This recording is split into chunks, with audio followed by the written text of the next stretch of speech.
Gapatirag lain ang akong girlfriend. Maayong adlaw kanimo DJ Sam. Ingon man sa imuhang mga suking tigpaminaw ug viewers. Unsa ka ang angay na kong buhaton sa ako ang girlfriend karon. Nasakpan man gud nako siya nga nag-cheat, pero deny gihapon siya to the max. Dili lang kausa nga nabuhat na niya DJ Sam, kundi ikaduha na nako siyang nasakpan. Ang una, bag-o pa ming ipon DJ Sam. Nakabuhat na siya og bati sa among relasyon. Niabot ang time nga nasakpan ako siya nga nag-cheat, ug sakit kaayo DJ Sam mga akong gibati. Naibawaan pa gyud nako nga naa na di ay nagakahitabo sa ilaha. Samot kasakit ang akong dughan. Pero ako agyapon siyang gidawat. Tungod kay love kaayo nako siya. Naamantay ginaingon gud nga angayan daw nga hatagan og second chance ang ato ang mga partner kung mag-cheat. Mao to, ako siyang gitagaan og chance, basin di ay magbago ug mag-usab pa siya. Pero sukad-sukad DJ Sam wa gid intawon siya nagbag-o. Nausab gihapon. Hangtod nga naabda na lang ni og 15 months nga magkarelasyon. Okay raman ni atong una DJ Sam. Pero katong niabot na mi og 16 ka buwan. Medyo nausab na gyud ang tanan. Wa na siya'y oras nako. Bugnaw na ang iyang tinagdan nako. Masuko na siya galit DJ Sam. Kana bitawng ikaw ang lalaki pero murag gitamak-tamak ka na kaniyag taman. Naabot ang oras sa DJ Sam nga nakabantay ko ug nasakpan gyud nako siya. Nga nibalik na pud siya og cheat sa akoa. Deny gihapon siya DJ Sam. Sa ikaduhang higayon, nisaad siya nako DJ Sam nga dili na daw niya usbon. Buwaga na daw niya ang lalaki nga iyahang kachat.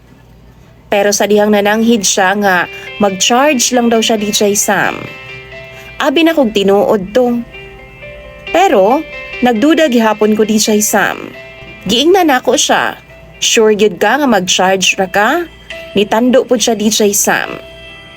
Ana bigyan siya sa kuha sa ligi ra gud ko. Motong nitando na lang pud ko DJ Sam, pero sa ako nang gikaingon, nagduda gid ko sa iyaha. Nasayran ako DJ Sam nga naaday liga sa amua. Nahibaw-an pud nako nga ang lalaki di ay nga iyahang kachat. Taga Pikas barangay pud di ay, tapos player pud sa basketball sa ilahang barangay.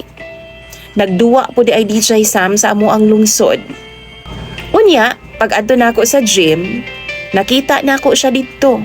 Gasuporta gid in taon siya tago-tago sa laki DJ Sam. Naa pa siya nagpahipi sa poste.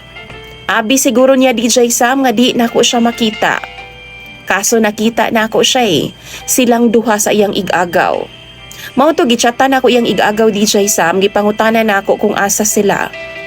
Ingon pa siya, naara daw siya sa ilahang balay. Pero kita kayo nako DJ Sam nga nagtan-aw silang duha sa basketball. Ako po siyang giingnan. Nakakita ako sa inyo haoy na ako diris gawas. Na-shock sila pareho DJ Sam. Ug ang nakamaot lang yun sa part DJ Sam. Kay bisa nasakpan na nako ang akong partner. Patay gihapon kay glimod. Grabe ka baka kon DJ Sam. Hangtod nga gipadesisyon nako siya. Kung ako ba or ang iyahang kachat nga bag-o. Ako ang iyang gipili DJ Sam. Pero sakit gihapon para sa ako ang gibuhat sa akong asawa. Dili na ako makalimtan ug mapadaplin ang kamatuoran nga naay nagakahitabo sa ilaha. DJ Sam, mao tong sunod na mong ana-ana sa akong partner. Ako na gyung gipasud ang tanan. Tumong na ako nga mabuntisan gyud nako DJ Sam aron nga wa nay chance ang uban nga makasulod pa sa iyang kinabuhi. Wa man unta ko'y laing sayop or labag sa amo ang relasyon. Para nako mahadlo kong mawa siya sa kuha DJ Sam. Love kaayo nako ang akong partner DJ Sam. Maunang mangutana ko sa inyo kung unsa ba ang angay nakong buhaton. Tambagiin taon ko ninyo mga suking tigpaminaw ug tigtanaw ni DJ Sam. Imong sender DJ Sam og follower, Arnold.